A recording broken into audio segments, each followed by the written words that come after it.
In the turbulent and gray waters of the East China Sea, a silent but profound transformation is taking place, one that fundamentally challenges the established hierarchy of naval power in the Pacific. To the untrained eye, the JS Chōkai, a Kongō-class destroyer commissioned in the late 1990s, might appear to be an aging relic of a bygone era. It floats with the stoic dignity of an old warrior, seemingly outmatched by the sleek, modern silhouettes of China's rapid and aggressive naval expansion. But appearances in modern warfare are dangerously deceiving. As we approach the freezing winter of late 2025, this 30-year-old vessel is not sailing into the sunset of retirement. Instead, it has crossed the Pacific to the United States for a radical evolution, receiving a lethal upgrade that fundamentally alters the strategic calculus of East Asia. The question dominating the minds of defense analysts is no longer just about fleet tonnage. It is about a specific, high-stakes duel. How does the resurrected Japanese samurai fare against the Chinese Aegis, the mass-produced and formidable Type 052D destroyer? This is not just a comparison of steel and circuits. It is the story of how Japan turned its oldest shield into its newest, most dangerous sword. To understand the gravity of this matchup, one must first dissect the rival. The Type 052D, known to NATO as the Luyang III class, acts as the spine of the Chinese Navy. With over 30 hulls patrolling the seas, they are the wolves of the ocean, modern, heavily armed, and numerically superior. For years, naval experts have pointed to the Type 052D's advanced active electronically scanned array radar and supersonic anti-ship missiles as definitive proof of China's maritime dominance. Against this rising tide, the Kongo-class was seen merely as a floating battery, a defensive shield designed solely to shoot down North Korean ballistic missiles, incapable of striking back at the Archer. That narrative, however, collapsed the moment the Japanese government approved the record-breaking defense budget for 2026. By integrating the Tomahawk cruise missile and the latest Aegis Baseline 9 software, Japan has unlocked a Counterstrike capability that transforms the Kongo from a passive guardian into a predator capable of striking targets over 1,600 kilometers away. The first round of this heavyweight bout takes place in the invisible, high-stakes spectrum of electronic warfare and sensors. On paper, the Chinese challenger seems to hold a decisive technological edge. The Type 052D is equipped with the Type 346A Dragon Eye radar, a liquid-cooled AESA system that is physically more advanced than the older SPY-1D passive arrays found on the Kongo. The Dragon Eye, operating on S-band frequencies, is designed to track stealth targets and resist electronic jamming with brutal efficiency. However, modern warfare is rarely won by hardware alone. It is won by the brain controlling the eyes. The upgrade package for the Kongō-class includes the integration of the Aegis Baseline 9 and J7 software architecture. This is the game changer. It allows the Japanese ship to perform integrated air and missile defense. In simple terms, while the Type 052D is powerful, the upgraded Kongo can multitask with superhuman precision, tracking a ballistic missile in the upper atmosphere while simultaneously guiding missiles to intercept sea-skimming cruise missiles. The Japanese vessel may have older eyes, but thanks to American software integration, it possesses a faster, more battle-tested brain, capable of processing threat data that would overwhelm older systems. If sensors are the eyes, then missiles are the fists, and this is where the dynamic has shifted most dramatically in 2025. For decades, the Kongo's fatal weakness was its lack of offensive reach. It could defend, but it could not punish. The Type 052D, conversely, carries the YJ-18 supersonic anti-ship missile and the terrifying YJ-21 hypersonic ballistic missile. In a direct close-range duel within the visual horizon, the Chinese vessel's ability to launch strikes at Mach speeds gives it a distinct advantage in sinking enemy ships. But the battlefield has expanded beyond the horizon.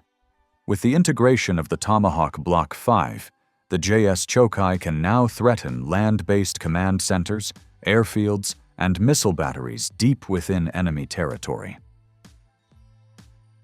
The Type 052D is a knife fighter, deadly at sea. The upgraded Kongo has become a sniper, capable of influencing the war from a distance that was previously impossible. This shift from pure defense to standoff offense is what keeps strategists in Beijing awake at night. Furthermore, in the attrition of modern combat, magazine depth matters. It is a simple but brutal equation. Who runs out of ammo first? Here, the old samurai reveals its hidden strength.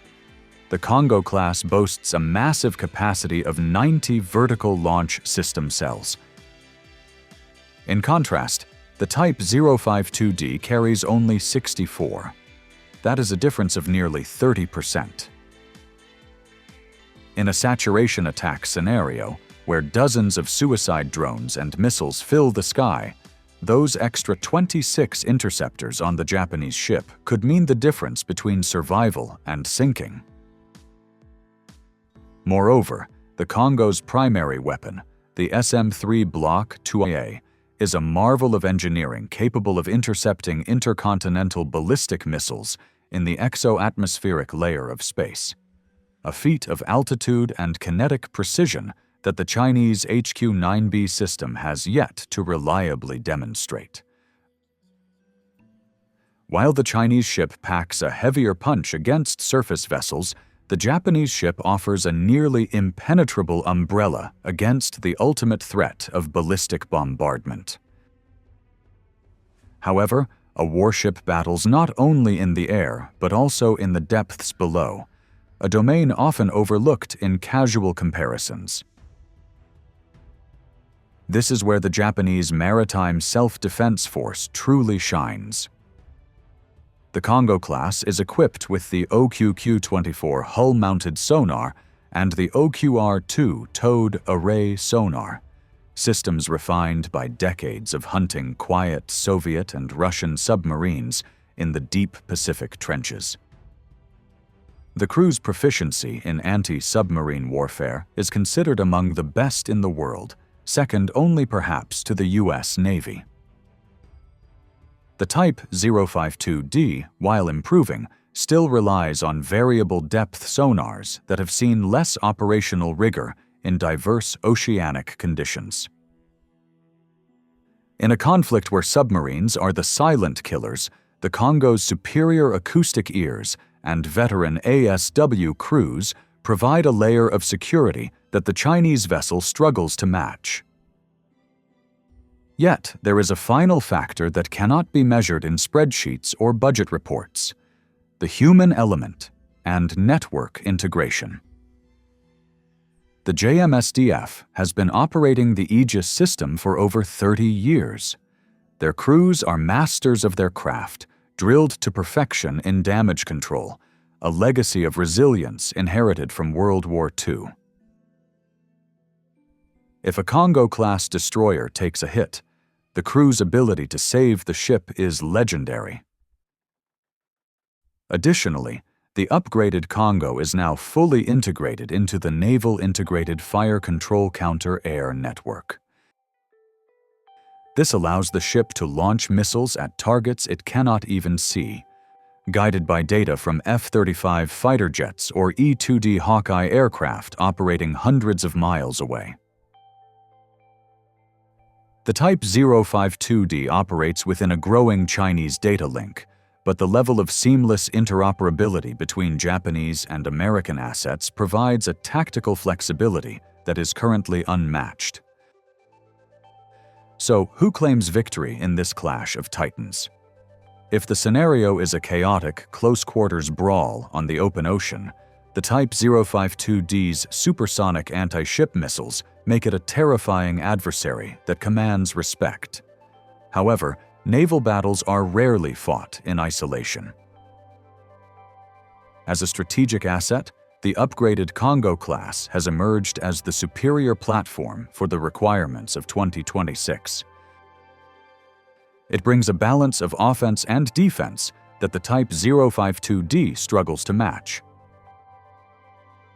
It possesses a deeper magazine, a verified shield against ballistic threats, world-class anti-submarine capabilities, and now, for the first time, a long-range sword that can strike at the heart of the adversary. The return of the JS Chōkai and her sister ships represents more than just a mechanical refit. It symbolizes a national reawakening.